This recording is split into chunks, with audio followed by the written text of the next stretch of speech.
Hello दोस्तों, मैं मुंशी प्रेमचंद की एक ऐसी कहानी आप लोगों के लिए लेकर आई हूँ जिसमें वेश्या के दर्द को दिखाया गया है। इस कहानी में मुंशी जी ने बताया है कि जहाँ कुछ लोग सिर्फ वेश्या के तन से प्यार करते हैं, वहीं दया कृष्ण ने वेश्या से सच्ची मोहब्बत की थी। कहानी को पूरा एंड तक ज़रूर सुनना, बहुत ही अच्छी कहानी है। कहानी अच्छी लगे तो प्लीज़ इसे एक लाइक और हमारे चैनल को सब्सक्राइब ज़रूर कर लेना, ताकि ऐसी ही सुंदर सुंदर कहानियाँ आप लोगों को मिलती रहें। चलिए बढ़ते हैं कहानी की तरफ। इस कहानी का नाम है वेश्या। 6 महीने बाद कलकत्ते से घर आने पर दया कृष्ण ने पहला काम जो किया वो अपने मित्र सिंगार सिंह से मातमपुरसी करने जाना था। सिंगार के पिता का आज 3 महीने हुए देहांत हो गया था। दया कृष्ण बहुत व्यस्त रहने के कारण उस समय न आ सका था। मातमपुरसी की रस्म पत्र लिखकर अदा कर दी थी, लेकिन ऐसा एक दिन भी नहीं बीता कि सिंगार की याद उसे न आई हो। अभी वो 2-4 महीने और कलकत्ते रहना चाहता था, क्योंकि वहाँ उसने जो कारोबार शुरू किया था उसे संगठित रूप में लाने के लिए उसका वहाँ मौजूद रहना जरूरी था, और उसकी थोड़े दिन की गैरहाजिरी से भी हानि की शंका थी। किंतु जब सिंगार की स्त्री लीला का परवाना आ पहुँचा तो वो अपने को रोक न सका। लीला ने साफ साफ तो कुछ न लिखा था, केवल उसे तुरंत बुलाया था, लेकिन दया कृष्ण को पत्र के शब्दों से कुछ ऐसा अनुमान हुआ कि वहाँ की परिस्थिति चिंताजनक है और इस अवसर पर उसका वहाँ पहुँचना जरूरी है। सिंगार संपन्न बाप का बेटा था, बड़ा ही अल्हड़, बड़ा ही जिद्दी और बड़ा ही आराम पसंद। दृढ़ता या लगन उसे छूकर भी नहीं गुजरी थी। उसकी माँ उसे बचपन में ही छोड़कर मर चुकी थी और बाप ने उसके पालने में नियंत्रण की अपेक्षा स्नेह से ज़्यादा काम लिया था। उसे कभी दुनिया की हवा नहीं लगने दी। उद्योग भी कोई वस्तु है ये वो जानता ही न था। उसके महज इशारे पर हर एक चीज़ सामने आ जाती थी। वो जवान बालक था जिसमें न अपने विचार थे न सिद्धांत। कोई भी आदमी उसे बड़ी आसानी से अपने कपट बाणों का निशाना बना सकता था। मुख्तारों और मुनीमों के दाव में समझना उसके लिए लोहे के चने चबाना था। उसे किसी ऐसे समझदार और हितैषी मित्र की जरूरत थी जो स्वार्थियों के हथकंडों से उसकी रक्षा करता रहे। दया कृष्ण पर इस घर के बड़े बड़े एहसान थे। उस दोस्ती का हक अदा करने के लिए उसका आना आवश्यक था। मुंह हाथ धोकर सिंगार सिंह के घर पर ही भोजन का इरादा करके दया कृष्ण उससे मिलने चला। 9 बज गए थे। हवा और धूप में गर्मी आने लगी थी। सिंगार सिंह उसकी खबर पाते ही बाहर निकल आया। दया कृष्ण उसे देखकर चौंक पड़ा। लंबे लंबे केशों की जगह उसके सिर पर घुंघराले बाल थे। बहुत सिक था। आड़ी मांग निकली हुई, आंखों में न आंसू थे न शोक का कोई दूसरा चिन्ह। चेहरा कुछ जर्द अवश्य था, पर उस पर विलासिता की मुस्कुराहट थी। वो एक महीन रेशमी कमीज और मखमली जूते पहने हुए था, मानो किसी महफिल से उठा आ रहा हो। संवेदना के शब्द दया कृष्ण के ओंठों तक आकर निराश लौट गए। वहाँ बधाई के शब्द ज़्यादा अनुकूल प्रतीत हो रहे थे। सिंगार सिंह लपक कर उसके गले से लिपट गया और बोला, तुम खूब आए यार, इधर तुम्हारी बहुत याद आ रही थी। मगर पहले ये बतला दो, वहाँ का कारोबार बंद कराए या नहीं। अगर वो झंझट छोड़ आए हो तो पहले उसे तिलांजलि दे आओ। अब आप यहाँ से जाने ना पाएंगे। मैंने तो भाई अपना कैड़ा बदल लिया। बताओ कब तक तपस्या करता। अब तो आए दिन जलसे होते हैं।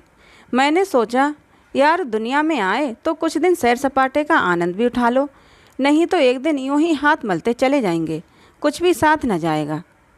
दया कृष्ण विस्मय से उसके मुंह की ओर ताकने लगा। ये वही सिंगार है या कोई और? बाप के मरते ही इतनी तब्दीली।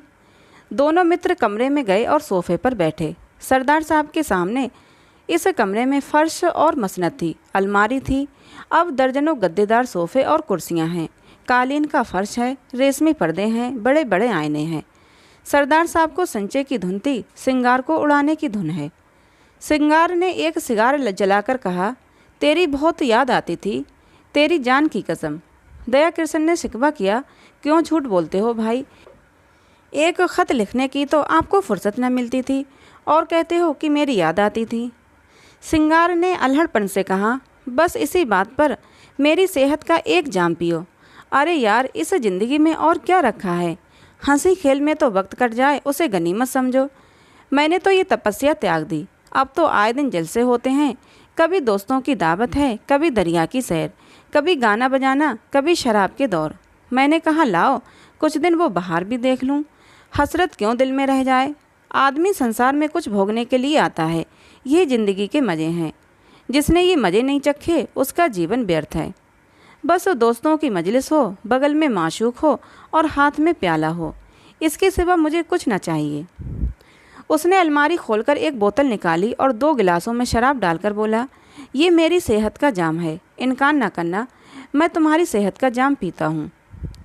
दया कृष्ण को कभी शराब पीने का अवसर न मिला था। वो इतना धर्मात्मा तो न था कि शराब पीना पाप समझता। हाँ, उसे दुर्व्यसन समझता था। गंध ही से उसका जी मितलाने लगा। उसे भय हुआ कि वो शराब का घूंट चाहे मुंह में ले ले, उसे कंठ के नीचे नहीं उतार सकता। उसने प्याले को शिष्टाचार के तौर पर हाथ में ले लिया, फिर उसे ज्यों का त्यों मेज पर रखकर बोला, तुम जानते हो मैंने कभी नहीं पी, इस समय मुझे क्षमा करो। 10-5 दिन में ये फन भी सीख जाऊंगा।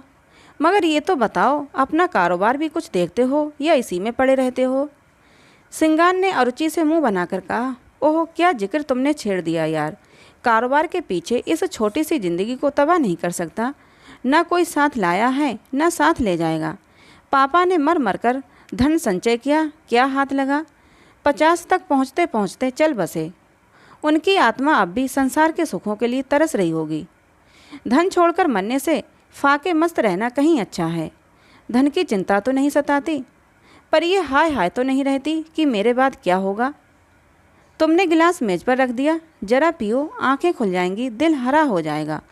और लोग सोडा और बर्फ़ मिलाते हैं, मैं तो खालिस पीता हूँ। इच्छा हो तो तुम्हारे लिए बर्फ़ मंगाऊँ। दया कृष्ण ने फिर क्षमा मांगी, मगर सिंगार गिलास पर गिलास पीता गया। उसकी आंखें लाल लाल निकल आईं, ऊल जलूल बकने लगा, खूब डींगे मारी, फिर बेसुरे राग में एक बाजारू गीत गाने लगा। अंत में उसी कुर्सी पर पड़ा पड़ा बेसुध हो गया। सहसा पीछे का पर्दा हटा और लीला ने उसे इशारे से बुलाया। दया कृष्ण की धमनियों में शतगुण बेग से रक्त दौड़ने लगा। उसकी संकोच में भीरू प्रकृति भीतर से जितनी ही रूपासक्त थी, बाहर से उतनी ही विरक्त। सुंदरियों के सम्मुख आकर वो स्वयं अबाक हो जाता था। उसके कपोलों पर लज्जा की लाली दौड़ जाती थी और आंखें झुक जाती थीं, लेकिन मन उनके चरणों पर लौटकर अपने आप को समर्पित कर देने के लिए विकल हो जाता था। मित्रगण उसे बूढ़े बाबा कहा करते थे। स्त्रियां उसे अरसिक समझकर उससे उदासीन रहती थीं। किसी युवती के साथ लंका तक रेल में एकांत यात्रा करके भी वो उससे एक शब्द भी बोलने का साहस न करता। हाँ, यदि युवती स्वयं उसे छेड़ती तो वो अपने प्राण तक उनकी भेंट कर देता। उसके इस संकोच में अवरुद्ध जीवन में लीला ही एक युवती थी जिसने उसके मन को समझा था और उससे सबाक सहृदयता का व्यवहार किया था। तभी से दया कृष्ण मन से उसका उपासक हो गया था। उसके अनुभव शून्य हृदय में लीला नारी जाति का सबसे सुंदर आदर्श थी। उसकी प्यासी आत्मा को शरबत या लेमनेड की इतनी इच्छा न थी जितना ठंडे मीठे पानी की। लीला में रूप है, लावण्य है, सुकुमारता है, इन बातों की ओर उसका ध्यान न था। उससे ज़्यादा रूपवती, लावण्यमयी और सुकुमार युवतियाँ उसने पार्क में देखी थीं। लीला में सहृदयता है, विचार है, दया है, इन्हीं तत्वों की ओर उसका आकर्षण था। उसकी रसिकता में आत्मसमर्पण के सिवा कोई और भाव न था। लीला के किसी आदेश का पालन करना उसकी सबसे बड़ी इच्छा थी। उसकी आत्मा की तृप्ति के लिए इतना काफ़ी था। उसने कांपते हाथों से पर्दा उठाया और अंदर आकर खड़ा हो गया और विस्मय भरी आंखों से उसे देखने लगा। उसने लीला को यहाँ न देखा होता तो पहचान भी न सकता। वो रूप, यौवन और विकास की देवी इस तरह मुरझा गई थी जैसे किसी ने उसके प्राणों को चूस कर निकाल लिया हो। करुण स्वर में बोला, ये तुम्हारा क्या हाल है लीला? बीमार हो क्या? मुझे सूचना तक न दी। लीला मुस्कुराकर बोली, तुमसे मतलब? मैं बीमार हूँ या अच्छी हूँ, तुम्हारी बला से। तुम तो अपने सैर सपाटे करते रहे। 6 महीने के बाद जब आपको याद आई है तो पूछते हो बीमार हो। मैं उस रोग से ग्रस्त हूँ जो प्राण लेकर ही छोड़ता है। तुमने इन महाशय की हालत देखी? उनका ये रंग देखकर मेरे दिल पर क्या गुजरती है, ये क्या मैं अपने मुंह से कहूँ तभी समझोगे? मैं अब इस घर में ज़बरदस्ती पड़ी हूँ और बेहयाई से जीती हूँ। किसी को मेरी चाह या चिंता नहीं है। पापा क्या मरे, मेरा सुहाग ही उठ गया। कुछ समझती हूँ तो बेवकूफ़ बनाई जाती हूँ। रात रात भर ना जाने कहाँ गायब रहते हैं। जब देखो नशे में मस्त, हफ्तों घर में नहीं आते कि दो बातें कर लूँ। अगर इनके यही ढंग रहे तो साल 2 साल में रोटियों के लिए मोहताज हो जाएंगे। दया किशन ने पूछा, ये लत इन्हें कैसे पड़ गई? ये बातें तो इनमें ना थीं। लीला ने व्यथित स्वर में कहा, रुपये की बलहारी है और क्या, इसीलिए तो बूढ़े मर मर के कमाते हैं और मरने के बाद लड़कों के लिए छोड़ जाते हैं। अपने मन में समझते होंगे हम लड़कों के लिए बैठने का ठिकाना किए जाते हैं। मैं कहती हूँ तुम उनके सर्वनाश का सामान किए जाते हो, उनके लिए जहर बोए जाते हो। पापा ने लाखों रुपये की संपत्ति न छोड़ी होती तो आज ये महाशय किसी काम में लगे होते। कुछ घर की चिंता होती, कुछ जिम्मेदारी होती, नहीं तो बैंक से रुपये निकाले और उड़ाए। अगर मुझे विश्वास होता कि संपत्ति समाप्त करके वो सीधे मार्ग पर आ जाएंगे तो मुझे जरा भी दुख ना होता। पर मुझे तो ये भय है कि ऐसे लोग फिर किसी काम के नहीं रहते, या तो जेल खानों में मरते हैं या अनाथालय में। आपकी एक वेश्या से आशनाई है, माधुरी नाम है, और वो इन्हें उल्टे छुरे से मूंड रही है जैसे उनका धर्म है। आपको ये खप्त हो गया है कि वो मुझ पर जान देती है। उससे विवाह का प्रस्ताव भी किया जा चुका है। मालूम नहीं उसने क्या जवाब दिया। कई बार जी में आया कि अब यहाँ किसी से कोई नाता ही नहीं है तो अपने घर चली जाऊँ, लेकिन डरती हूँ कि तब तो ये और भी स्वतंत्र हो जाएंगे। मुझे किसी पर विश्वास है तो वो तुम हो, इसीलिए तुम्हें बुलाया था कि शायद तुम्हारे समझाने बुझाने का कुछ असर हो। अगर तुम भी असफल हुए तो मैं एक क्षण यहाँ ना रहूँगी। भोजन तैयार है, चलो कुछ खा लो। दया किशन ने श्रृंगार सिंह की ओर संकेत करके कहा, और ये तो अब कहीं 2-3 बजे चेतेंगे, बुरा ना मानेंगे। मैं अब इन बातों की परवाह नहीं करती। मैंने तो निश्चय कर लिया है कि अगर मुझे कभी आंखें दिखाईं तो मैं इन्हें मज़ा चखा दूंगी। मेरे पिताजी फौज में सूबेदार मेजर हैं, मेरी देह में उनका रक्त है। लीला की मुद्रा उत्तेजित हो गई। विद्रोह की वो आग जो महीनों से पड़ी सुलग रही थी प्रचंड हो उठी। उसने उसी लहजे में कहा, मेरी इस घर में इतनी सांसत हुई है, इतना अपमान हुआ है और हो रहा है कि मैं उसका किसी तरह भी प्रतिकार करके आत्मग्लानि का अनुभव ना करूँगी। मैंने पापा से अपना हाल छिपा रखा है, आज लिख दूँ तो इनकी सारी मशीखत उतर जाए। नारी होने का दंड भोग रही हूँ, लेकिन नारी के धैर्य की भी सीमा है। दया किशन उस सुकुमारी का वो तमतमाया हुआ चेहरा, वे जलती हुई आंखें, वो कांपते हुए होंठ देखकर कांप उठे। उसकी दशा उस आदमी की सी हो गई जो किसी को दर्द से तड़पते देखकर वैद्य को बुलाने दौड़े। आर्द्र कंठ से बोला, इस समय मुझे क्षमा करो लीला, फिर कभी तुम्हारा निमंत्रण स्वीकार करूँगा। तुम्हें अपनी ओर से इतना ही विश्वास दिलाता हूँ कि मुझे अपना सेवक समझती रहना। मुझे न मालूम था कि तुम्हें इतना कष्ट है, नहीं तो शायद अब तक मैंने कुछ युक्ति सोची होती। मेरा ये शरीर तुम्हारे किसी काम आए, इससे बढ़कर सौभाग्य की बात मेरे लिए और क्या होगी। दया किशन वहाँ से चला तो उसके मन में इतना उल्लास भरा हुआ था मानो विमान पर बैठा हुआ स्वर्ग की ओर जा रहा है। आज उसे जीवन में एक ऐसा लक्ष्य मिल गया था जिसके लिए वो जी भी सकता था और मर भी सकता था। वह एक महिला का विश्वास पात्र हो गया था। इस रत्न को वो अपने हाथ से कभी न जाने देगा, चाहे उसकी जान ही क्यों न चली जाए। 1 महीना गुजर गया। दया किशन श्रृंगार सिंह के घर नहीं आया, न श्रृंगार सिंह ने उसकी परवाह की। इस एक ही मुलाकात में उसने समझ लिया था कि दया इस नए रंग में आने वाला आदमी नहीं है। ऐसे सात्विक जनों के लिए उसके यहाँ स्थान न था। वहाँ तो रंगीले, रसिया, अय्याश और बिगड़े दिलों ही की चाह थी। हाँ, लीला को हमेशा उसकी याद आती रहती थी, मगर दया किशन के स्वभाव में अब वो संयम नहीं है। विलासिता का जादू उस पर भी चलता हुआ मालूम होता है। माधुरी के घर उसका भी आना जाना शुरू हो गया है। वो श्रृंगार सिंह का मित्र नहीं रहा, प्रतिद्वंदी हो गया है। दोनों एक ही प्रतिमा के उपासक हैं, मगर उनकी उपासना में अंतर है।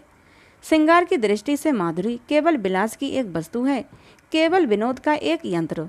दया किशन विनय की मूर्ति है जो माधुरी की सेवा में ही प्रसन्न है। श्रृंगार माधुरी के हास विलास को अपना जरखरीद हक समझता है। दया किशन इसी में संतुष्ट है कि माधुरी उसकी सेवाओं को स्वीकार करती है। माधुरी की ओर से जरा भी अरुचि देखकर वो इसी तरह बिगड़ जाएगा जैसे अपनी प्यारी घोड़ी की मुँह जोरी पर। दया किशन अपने को उसकी कृपा दृष्टि के योग्य ही नहीं समझता। श्रृंगार सिंह जो कुछ माधुरी को देता है, गर्व भरे आत्म प्रदर्शन के साथ, मानो उस पर कोई एहसान कर रहा हो। दया किशन के पास देने को है ही क्या, पर वो जो कुछ भेंट करता है वो ऐसी श्रद्धा से मानो देवता को फूल चढ़ाता हो। श्रृंगार का आसक्त मन माधुरी को अपने पिंजरे में बंद रखना चाहता है, जिसमें उस पर किसी की निगाह न पड़े। दया कृष्ण निर्लिप्त भाव से उसकी स्वच्छंद क्रीड़ा का आनंद उठाता है। माधुरी को अब तक जितने आदमियों से साबिका पड़ा था, वे सब श्रृंगार सिंह की ही भांति कामुकी, ईर्ष्वाली, दंभी और कोमल भावों से शून्य थे, रूप को भोगने की वस्तु समझने वाले। दया कृष्ण उन सबसे अलग थे, सहृदयी, भद्र और सेवाशील, मानो उस पर अपनी आत्मा को समर्पण कर देना चाहते हों। माधुरी को अब अपने जीवन में कोई ऐसा पदार्थ मिल गया है जिसे वो बड़ी एहतियात से संभाल कर रखना चाहती है। जड़ाऊ गहने अब उसकी आंखों में उतने मूल्यवान नहीं रहे जितनी ये फ़कीर की दी हुई ताबीज़। जड़ाऊ गहने हमेशा मिलेंगे, ये ताबीज़ खो गई तो फिर शायद ही कभी हाथ आए। जड़ाऊ गहने केवल उसकी विलास प्रवृत्ति को उत्तेजित करते हैं, पर इस ताबीज़ में कोई दैवी शक्ति है जो न जाने कैसे उसमें सदुराग और परिष्कार भावना को जगाती है। दया कृष्ण कभी प्रेम प्रदर्शन नहीं करता, अपनी विरह व्यथा के राग नहीं लापता, पर माधुरी को उस पर पूरा विश्वास है। श्रृंगार सिंह के प्रलाप में उसे बनावट और दिखावे का आभास होता है। वो चाहती है ये जल्द यहाँ से टले, लेकिन दया कृष्ण के संयत भाषण में उसे गहराई तथा गांधीर्य और गुरुत्व का आभास होता है। औरों की वो प्रेमिका है, लेकिन दया कृष्ण की आशिक, जिसके कदमों की आहट पाकर उसके अंदर एक तूफान उठने लगता है। उसके जीवन में ये नई अनुभूति है। अब तक वो दूसरों के भोग की वस्तु थी, अब कम से कम एक प्राणी की दृष्टि में वो आदर और प्रेम की वस्तु है। श्रृंगार सिंह को जब से दया कृष्ण के इस प्रेमाभिनय की सूचना मिली है, वो उसके खून का प्यासा हो गया है, ईर्ष्यागिरती से फूंका जा रहा है। उसने दया कृष्ण के पीछे कई सौदे लगा रखे हैं कि वे उसे जहाँ पाएँ उसका काम तमाम कर दें। वो खुद पिस्तौल लिए उसकी टोह में रहता है। दया कृष्ण इस खतरे को समझता है और जानता है। अपने नियत समय पर माधुरी के पास बिला नागा आ जाता है। मालूम होता है उसे अपनी जान का कुछ भी मोह नहीं है। सौदे उसे देखकर क्यों कतरा जाते हैं, मौका पाकर भी क्यों उस पर बात नहीं करते, इसका रहस्य वो नहीं समझता। एक दिन माधुरी ने उससे कहा, कृष्ण जी तुम यहाँ ना आया करो, तुम्हें तो पता नहीं है, पर यहाँ तुम्हारे 20 दुश्मन हैं। मैं डरती हूँ कि कहीं किसी दिन कोई बात ना हो जाए। शिशिर की तिशार मंडिता संध्या थी। माधुरी एक कश्मीरी लाल शाल ओढ़े अंगीठी के सामने बैठी हुई थी। कमरे में बिजली का रजत प्रकाश फैला हुआ था। दया कृष्ण ने देखा माधुरी की आंखें सजल हो गई हैं और वो मुंह फेरकर उन्हें दया कृष्ण से छिपाने की चेष्टा कर रही है। प्रदर्शन और सुख भोग करने वाली रमणी क्यों इतना संकोच कर रही है, ये उसका अनाड़ी मन न समझ सका। हाँ, माधुरी के गोरे प्रसन्न संकोचहीन मुख पर लज्जा मिश्रित मधुरमा की ऐसी छटा उसने कभी न देखी थी। आज उसने उस मुख पर कुलवधू की भीरू आकांक्षा और दृढ़ बात्सल देखा और उसके अभिनय में सत्य का उदय हुआ। उसने स्थिर भाव से जवाब दिया, मैं तो किसी की बुराई नहीं करता, मुझसे किसी को क्यों बैर होने लगा। मैं यहाँ किसी का बाधक नहीं, किसी का विरोधी नहीं। दाता के द्वार पर सभी भिक्षुक जाते हैं, अपना अपना भाग्य है। किसी को एक चुटकी मिलती है, किसी को पूरा थाल। कोई क्यों किसी से जले। अगर किसी पर तुम्हारी विशेष कृपा है तो मैं उसे भाग्यशाली समझकर उसका आदर करूँगा, जलूँ क्यों। माधुरी ने इसने कातर स्वर में कहा, जी नहीं, आप कल से ना आया कीजिए। दया कृष्ण मुस्कुराकर बोला, तुम मुझे यहाँ आने से नहीं रोक सकती। भिक्षुक को तुम धुतकार सकती हो, द्वार पर आने से नहीं रोक सकती। माधुरी स्नेह की आंखों से उसे देखने लगी, फिर बोली, क्या सभी आदमी तुम्ही जैसे निष्कपट हैं? तो फिर मैं क्या करूं? यहाँ ना आया करो, ये मेरे बस की बात नहीं। माधुरी एक क्षण तक विचार करके बोली, एक बात कहूँ, मानोगे? चलो हम तुम किसी दूसरी नगर की राह लें, केवल इसीलिए कि लोग मुझसे खार खाते हैं। खार नहीं खाते, तुम्हारी जान के ग्राहक हैं। दया कृष्ण उसी अविचलित भाव से बोला, जिस दिन प्रेम का ये पुरस्कार मिलेगा वो मेरे जीवन का नया दिन होगा। माधुरी, इससे अच्छी मृत्यु और क्या हो सकती है। तब मैं तुमसे पृथक न रहकर तुम्हारे मन में तुम्हारी स्मृति में रहूँगा। माधुरी ने कोमल हाथों से उसके गाल पर थपकी दी। उसकी आंखें भर आई थीं। इन शब्दों में जो प्यार भरा हुआ था वो जैसे पिचकारी की धार की तरह उसके हृदय में समा गया। ऐसी विकल वेदना, ऐसा नशा, इससे वो क्या कहे। उसने करुण स्वर में कहा, ऐसी बातें ना क्या करो कृष्ण, नहीं तो मैं सच कहती हूँ, एक दिन जहर खाकर तुम्हारे चरणों पर सो जाऊंगी। तुम्हारे इन शब्दों में न जाने क्या जादू था कि मैं जैसे फूंक उठी। अब आप खुदा के लिए यहाँ ना आया कीजिए, नहीं तो देख लेना मैं एक दिन प्राण दे दूंगी। तुम क्या जानो हत्यारा सिंगार किस बुरी तरह तुम्हारे पीछे पड़ा हुआ है। मैं उसके शोधों की खुशामद करते करते हार गई। कितना कहती हूँ दया कृष्ण से मेरा कोई संबंध नहीं है, उसके सामने तुम्हारी निंदा करती हूँ, कितना कोसती हूँ, लेकिन उस निर्दयी को मुझ पर विश्वास नहीं आता। तुम्हारे लिए मैंने इन गुंडों की कितनी मिन्नतें की हैं, उनके हाथ कितना अपमान सहा है, वो तुमसे न कहना ही अच्छा है। जिनका मुंह देखना भी मैं अपनी शान के खिलाफ समझती हूँ, उनके पैरों पड़ती हूँ, लेकिन ये कुत्ते हड्डियों के टुकड़े पाकर और भी शेर हो जाते हैं। मैं अब उनसे तंग आ गई हूँ और तुमसे हाथ जोड़कर कहती हूँ कि यहाँ से किसी ऐसी जगह चले जाओ जहाँ हमें कोई ना जानता हो, वहाँ शांति के साथ पड़े रहें। मैं तुम्हारे साथ सब कुछ झेलने को तैयार हूँ। आज इसका निश्चय कराए बिना मैं तुम्हें जाने न दूंगी। मैं जानती हूँ तुम्हें मुझ पर अब भी विश्वास नहीं है, तुम्हें संदेह है कि तुम्हारे साथ मैं कपट करूँगी। दया कृष्ण ने टोका, नहीं माधुरी, तुम मेरे साथ अन्याय कर रही हो। मेरे मन में कभी ऐसा संदेह नहीं आया। पहले ही दिन मुझे न जाने क्यों कुछ ऐसा प्रतीत हुआ कि तुम अपनी और बहनों से पृथक हो। मैंने तुम में वो शील और संकोच देखा जो मैंने कुलवधुओं में देखा है। माधुरी ने उसकी आंखों में आंखें गड़ा कर कहा, तुम झूठ बोलने की कला में इतने निपुण नहीं हो कृष्ण कि वेश्या को भुलावा दे सको।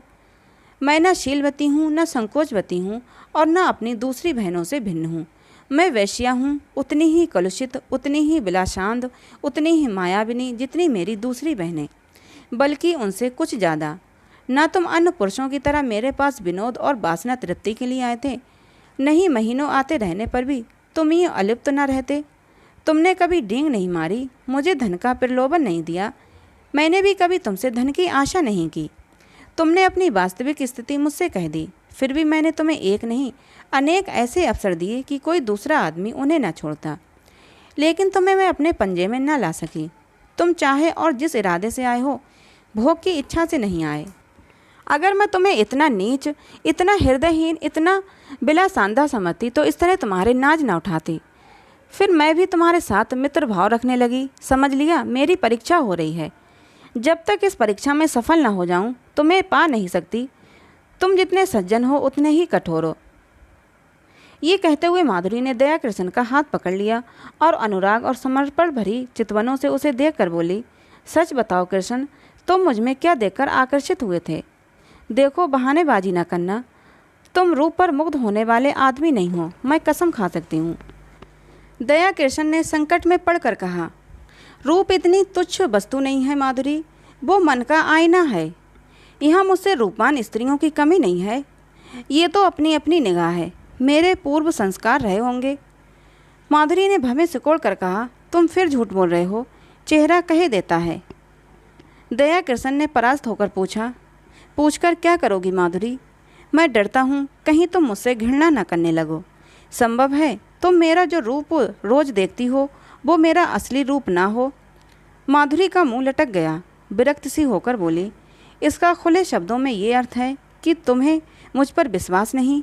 ठीक है, वैश्यों का विश्वास करना भी नहीं चाहिए, विद्वानों और महात्माओं का उपदेश कैसे न मानोगे? नारी हृदय इस समस्या पर विजय पाने के लिए अपने अस्त्रों से काम लेने लगा। दयाकृष्ण पहले हमले में हिम्मत छोड़ बैठा। बोला, तुम तो नाराज हुई जाती हो माधुरी, मैंने तो केवल इस विचार से कहा था कि तुम मुझे धोखेबाज समझने लगोगी। तुम्हें शायद मालूम नहीं है सिंगार सिंह ने मुझ पर कितने एहसान किए हैं। मैं उन्हीं के टुकड़ों पर पला हूँ, इसमें रत्ती भर भी मुबालगा नहीं। वहाँ जाकर जब मैंने उसके रंग ढंग देखे और उसकी साध्वी स्त्री लीला को बहुत दुखी पाया तो सोचते सोचते मुझे यही उपाय सूझा कि किसी तरह सिंगार सिंह को तुम्हारे पंजे से छुड़ाऊँ। मेरे इस अभिमान का यही रहस्य है, लेकिन उन्हें छुड़ा तो न सका, खुद फंस गया। मेरे इस फरेब की जो चाहे सजा दो, सिर झुकाए हुए हूँ। माधुरी का अभिमान टूट गया, जलकर बोली, तो ये कहिए कि आप लीला देवी के आशिक हैं। मुझे पहले से मालूम होता तो तुम्हें इस घर में घुसने न देती। तुम तो एक छिपे रुस्तम निकले। वो तोते के पिंजरे के पास जाकर उसे पुचकारने का बहाना करने लगी। मन में जो एक दहा उठ रही थी उसे कैसे शांत करे। दयाकृष्ण ने तिरस्कार भरे स्वर में कहा, मैं लीला का आशिक नहीं हूँ माधुरी, उस देवी को कलंकित न करो। मैं आज तुमसे शपथ खाकर कहता हूँ कि मैंने कभी उसे इस निगाह से नहीं देखा। उसके प्रति मेरा वही भाव है जो अपने किसी आत्मीय को दुख में देखकर हर एक मनुष्य के मन में आता है। किसी से प्रेम करना पाप तो नहीं है। तुम व्यर्थ में अपनी और लीला की सफाई दे रहे हो। मैं नहीं चाहता कि लीला पर किसी तरह का आक्षेप किया जाए। अच्छा साहब, लीजिए, लीला का नाम ना लूँगी। मैंने मान लिया वो सती है, साध्वी है, और केवल उसकी आज्ञा से। दयाकृष्ण ने बात काटी, उसकी कोई आज्ञा नहीं थी। ओहो, तुम तो जबान पकड़ते हो कृष्ण, क्षमा करो, उनकी आज्ञा से नहीं, तुम अपनी इच्छा से आए। अब तो राजी हुए। अब ये बताओ आगे तुम्हारे क्या इरादे हैं। मैं वचन तो दे दूंगी मगर अपने संस्कारों को नहीं बदल सकती।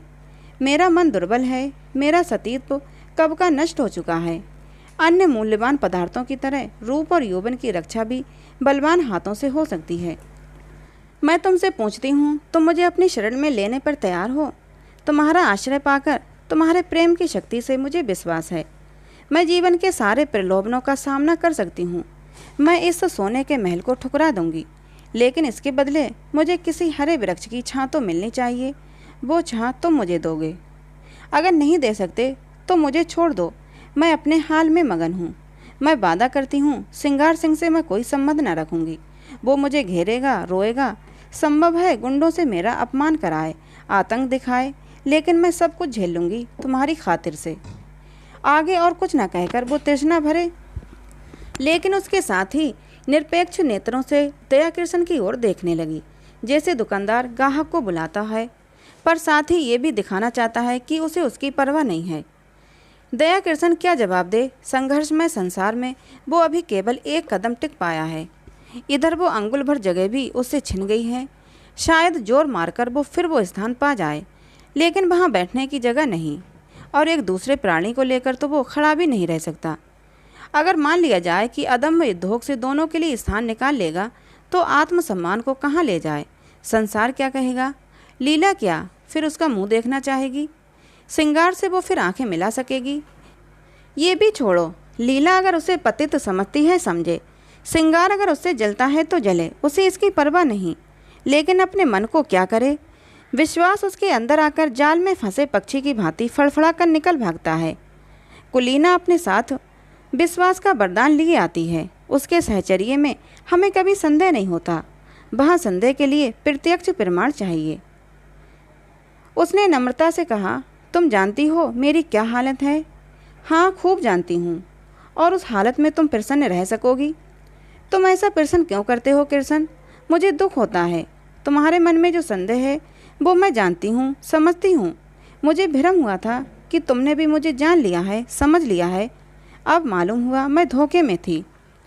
वो उठकर वहाँ से जाने लगी। दयाकृष्ण ने उसका हाथ पकड़ लिया और प्रार्थी भाव से बोला, तुम मेरे साथ अन्याय कर रही हो माधुरी। मैं सत्य कहता हूँ, ऐसी कोई बात नहीं है। माधुरी ने खड़े खड़े विरक्त मन से कहा, तुम झूठ बोल रहे हो, बिल्कुल झूठ। तुम अब भी मन से ये स्वीकार नहीं कर रहे हो कि कोई स्त्री स्वेच्छा से रूप का व्यवसाय नहीं करती। पैसे के लिए अपनी लज्जा को उखाड़ना तुम्हारी समझ में कुछ ऐसे आनंद की बात है जिसे वेश्या शौक से करती है। तुम वेश्या में स्त्रीत्व का होना संभव से बहुत दूर समझते हो। तुम इसकी कल्पना ही नहीं कर सकते कि वो क्यों अपने प्रेम में स्थिर नहीं होती। तुम नहीं जानते कि प्रेम के लिए उसके मन में कितनी व्याकुलता होती है, और जब वो सौभाग्य से उसे पा जाती है तो किस तरह प्राणों की भांति उसे संचित रखती है। खारे पानी के समुद्र में मीठे पानी का छोटा सा पात्र कितना प्रिय होता है, इसे वो क्या जाने जो मीठे पानी के मटके उंडेलता रहता हो। दयाकृष्ण कुछ ऐसे असमंजस में पड़ा हुआ था कि उसके मुंह से एक शब्द भी ना निकला। उसके मन में जो शंका चिंगारी की भांति छिपी हुई है वो बाहर निकलकर कितनी भयंकर ज्वाला उत्पट कर देगी। उसने कपट का जो अभिनय किया था, प्रेम का जो स्वांग रचा था, उसकी गिलानी उसे और भी व्यथित कर रही थी। सहसा माधुरी ने निष्ठुरता से पूछा, तुम यहाँ क्यों बैठे हो? दयाकृष्ण ने अपमान को पीकर कहा, मुझे सोचने के लिए कुछ समय दो माधुरी।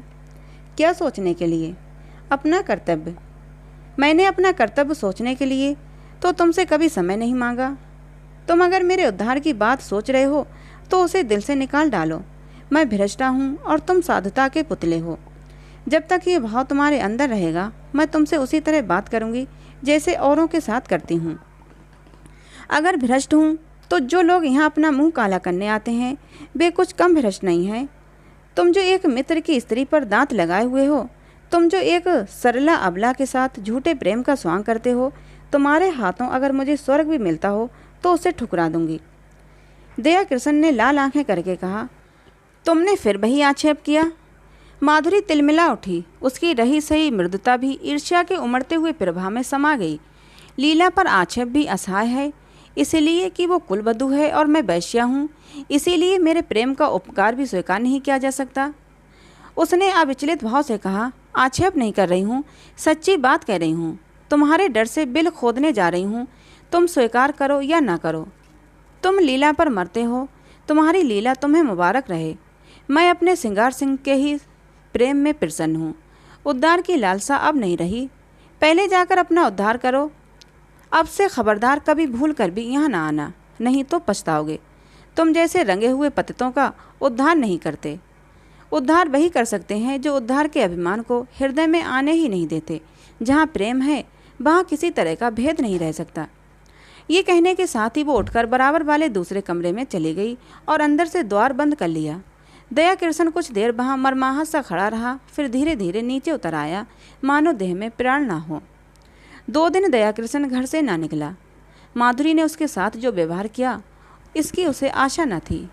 माधुरी को उससे प्रेम था, इसका उसे विश्वास था, लेकिन जो प्रेम इतना असहिष्णु हो, जो दूसरों के मनोभावों का जरा भी विचार न करे, जो मिथ्या कलंक आरोपण करने से भी संकोच न करे, वो उन्माद हो सकता है, प्रेम नहीं।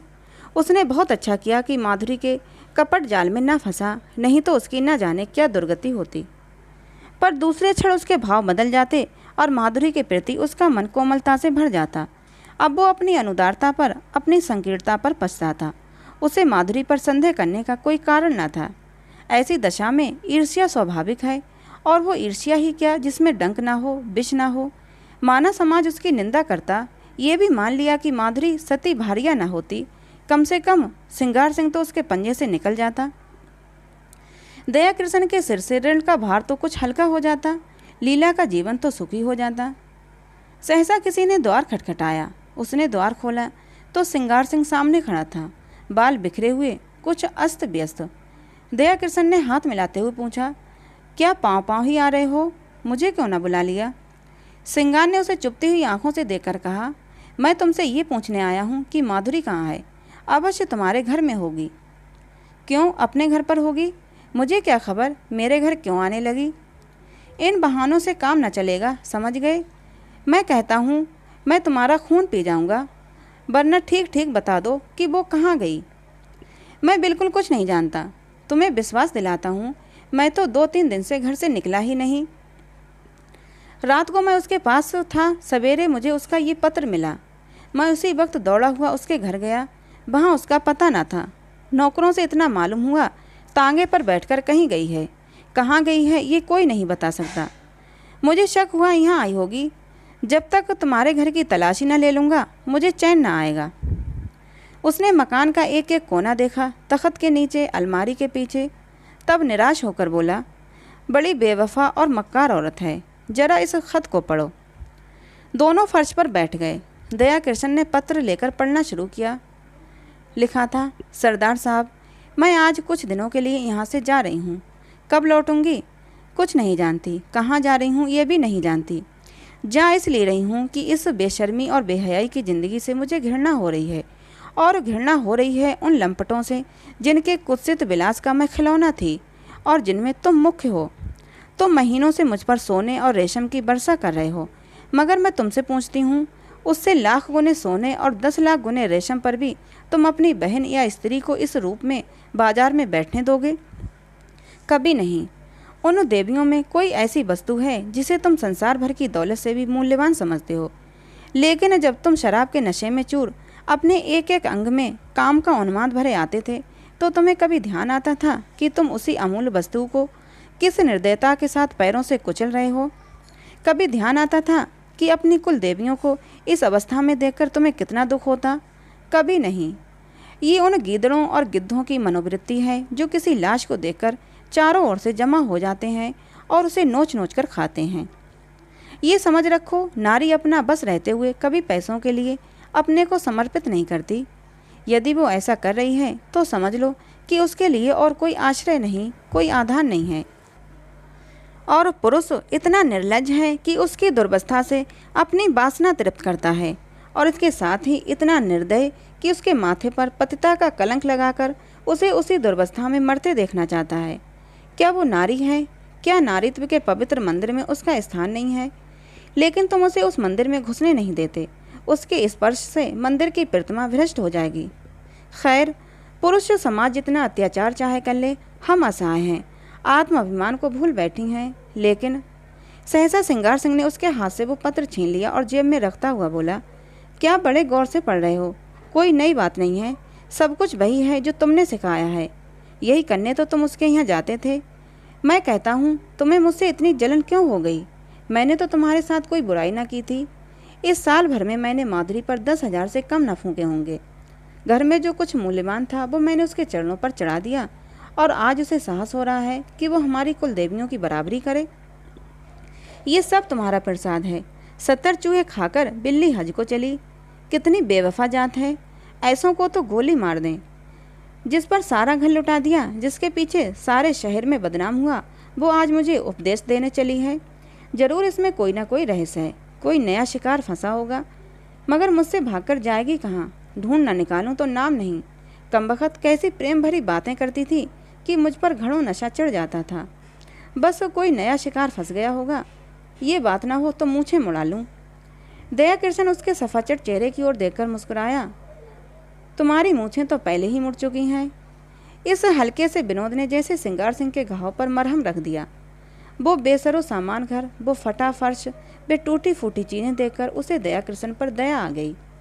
चोट की तिलमिलाहट में वो जवाब देने के लिए ईंट पत्थर ढूंढ रहा था, पर अब चोट ठंडी पड़ गई थी और दर्द घनीभूत हो रहा था। दर्द के साथ साथ सौहार्द भी जाग गया। जब आग ही ठंडी हो गई तो धुआं कहाँ से आता? उसने पूछा, सच कहना, तुमसे भी कभी प्रेम की बातें करती थी? दया कृष्ण ने मुस्कुराते हुए कहा, मुझसे? मैं तो खाली उसकी सूरत देखने जाता था। सूरत देखकर दिल पर काबू तो नहीं रहता। ये तो अपनी अपनी रुचि है मोहिनी, देखते ही कलेजे पर छुरी चल जाती है। मेरे कलेजे पर तो कभी छुरी नहीं चली।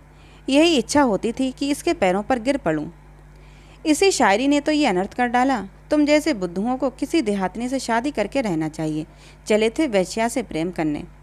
एक क्षण के बाद उसने फिर कहा, मगर है बेवफा, मक्कार। तुमने उससे वफा की आशा की, मुझे तो यही अफसोस है। तुमने वो दिल ही नहीं पाया, तुमसे क्या कहूँ।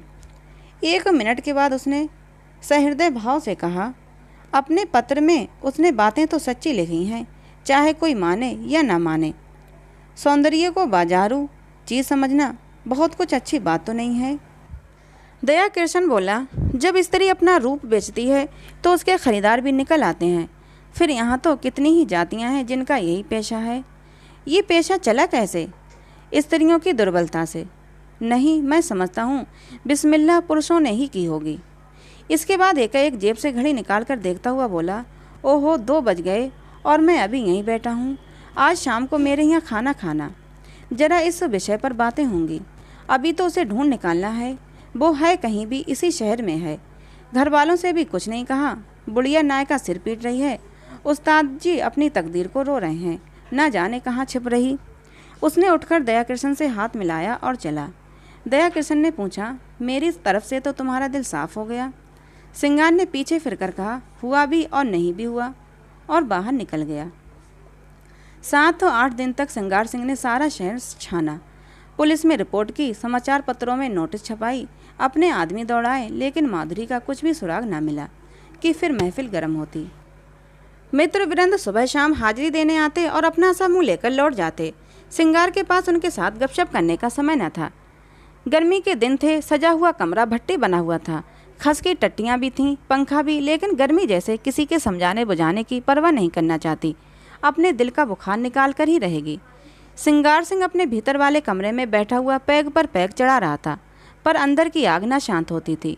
इस आग ने ऊपर की घास फूस को जलाकर भस्म कर दिया था और अब अंतरस्थल की जड़ विरक्ति और अचल विचार को द्रवित करके बड़े बेग से ऊपर फेंक रही थी। माधुरी की बेवफाई ने उसके आमोदी हृदय को इतना आहत कर दिया था कि अब अपना जीवन उसे बेकार लग रहा था। माधुरी उसके जीवन में सत्य वस्तु थी, सत्य भी और सुंदर भी।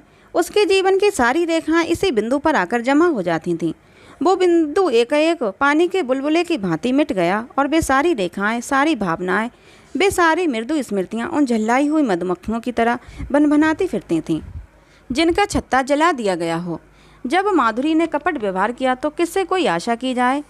इस जीवन में है ही क्या? आम में रस ही ना रहा तो गुठली किस काम की? लीला कई दिनों से महफिल में सन्नाटा देखकर चकित हो रही थी। उसने कई महीनों से घर के किसी विषय में बोलना छोड़ दिया था। बाहर से जो आदेश मिलता था उसे बिना कुछ कहे सुने पूरा करना ही उसके जीवन का क्रम था। उसे न किसी शौक से बाँचता था न श्रृंगार से। बीत राक्षसी हो गई थी, मगर इस कई दिन के सन्नाटे ने उसके उदास मन को भी चिंतित कर दिया था। चाहती थी कि कुछ पूछे, लेकिन पूछे तो पूछे कैसे? मान जो टूट जाता। मान ही किस बात का? मान तब करे जब कोई उसकी बात पूछता हो। उसने धीरे धीरे कमरे का पर्दा हटाकर अंदर झाँका। देखा श्रृंगार सिंह सोफे पर चुपचाप लेटा हुआ है, जैसे कोई पक्षी सांझ के सन्नाटे में परों में मुंह छिपाए बैठा हो। समीप आकर बोली, मेरे मुंह पर ताला डाल दिया गया है, लेकिन क्या करूं, बिना बोले रहा नहीं जाता। कई दिन से सरकार की महफिल में सन्नाटा क्यों है? तबीयत तो अच्छी है। श्रृंगार ने उसकी ओर आंखें उठाईं, उनमें व्यथा भरी हुई थी। कहा, तुम अपने मायके क्यों नहीं चली जाती लीला? आपकी जो आज्ञा। पर यह तो मेरे प्रश्न का उत्तर न हुआ। वो कोई बात नहीं, मैं बिल्कुल अच्छा हूँ। ऐसी बेहयाओं को मौत भी नहीं आती। अब इस जीवन से जी भर गया। कुछ दिनों के लिए बाहर जाना चाहता हूँ। तुम अपने घर चले जाओ तो मैं निश्चिंत हो जाऊँ। भला आपको मेरी इतनी चिंता तो है? अपने साथ जो कुछ ले जाना चाहती हो ले जाओ। मैंने इस घर की चीज़ों को अपना समझना छोड़ दिया है। मैं नाराज़ होकर नहीं कह रहा हूँ लीला, न जाने कब लौटूं। तुम यहाँ अकेले कैसे रहोगी? कई महीनों के बाद लीला ने पति की आंखों में स्नेह की झलक देखी। मेरा विवाह तो इस घर की संपत्ति से नहीं हुआ है, तुमसे हुआ है। जहाँ तुम रहोगे वहीं मैं भी रहूँगी। मेरे साथ तो अब तक तुम्हें रोना ही पड़ा ना। लीला ने देखा श्रृंगार की आंखों में आंसू की एक बूंद नीले आकाश में चंद्रमा की तरह गिरने गिरने को हो रही है। उसका मन भी पुलकित हो उठा। महीनों की क्षुदाग्री में जलने के बाद अटर का एक दाना पाकर वो उसे कैसे ठुकरा दे? पेट नहीं भरेगा, कुछ भी नहीं होगा, लेकिन उस दाने को ठुकराना क्या उसके बस की बात थी? उसने बिल्कुल पास आकर अपने अधचल को उसके समीप ले जाकर, मैं तो तुम्हारी हो गई। हंसाओगे हंसूंगी, रुलाओगे रोऊंगी, रखोगे तो रहूंगी, निकालोगे भी तब भी रहूंगी। मेरा घर तुम हो, मेरा धर्म तुम हो। अच्छी हूँ तो तुम्हारी हूँ, बुरी हूँ तो तुम्हारी हूँ। और दूसरे क्षण श्रृंगार के विशाल सीने पर उसका सिर रखा हुआ था और उसके हाथ थे लीला की कमर में। दोनों के मुख पर हर्ष की लाली थी, आंखों में हर्ष के आंसू और मन में एक ऐसा तूफान जो उन्हें न जाने कहाँ उड़ा ले जाएगा। एक क्षण के बाद श्रृंगार ने कहा, तुमने कुछ सुना? माधुरी भाग गई और पगला दयाकृष्ण उसकी खोज में निकला। लीला को विश्वास न आया। दयाकृष्ण? हाँ जी, जिस दिन वो भागी है उसके दूसरे ही दिन वो भी चल दिया। वो तो ऐसा नहीं है। और माधुरी क्यों भागी? दोनों में प्रेम हो गया था। माधुरी उसके साथ रहना चाहती थी, वो राजी न हुआ। लीला ने एक लंबी सांस ली। दयाकृष्ण के वे शब्द याद आए जो उसने कई महीने पहले कहे थे। दयाकृष्ण की बेयाचना भरी आंखें उसके मन को मसोसने लगीं। सहसा किसी ने बड़े जोर से द्वार खोला और धड़धड़ाता हुआ भीतर वाले कमरे के द्वार पर आ गया। श्रृंगार ने चकित होकर कहा, अरे तुम्हारी ये क्या हालत है कृष्णा? किधर से आ रहे हो? दयाकृष्ण की आंखें लाल थीं, सिर और मुंह पर गर्द जमी हुई, चेहरे पर घबराहट जैसे कोई दीवाना हो। उसने चिल्लाकर कहा, तुमने सुना? माधुरी इस संसार में नहीं रही। और दोनों हाथों से सिर पीट पीट कर रोने लगा, मानो हृदय और प्राणों को आंखों से बहा देगा। तो दोस्तों, अभी आप सुन रहे थे मुंशी प्रेमचंद की कहानी वेश्या। कहानी आपको कैसी लगी कमेंट बॉक्स में ज़रूर बताना। अच्छी लगी हो तो प्लीज़ एक लाइक ज़रूर कर देना। ऐसी ही और कहानियाँ सुनने के लिए हमारे चैनल को सब्सक्राइब जरूर कर लेना। मिलते हैं अगली किसी नई कहानी के साथ।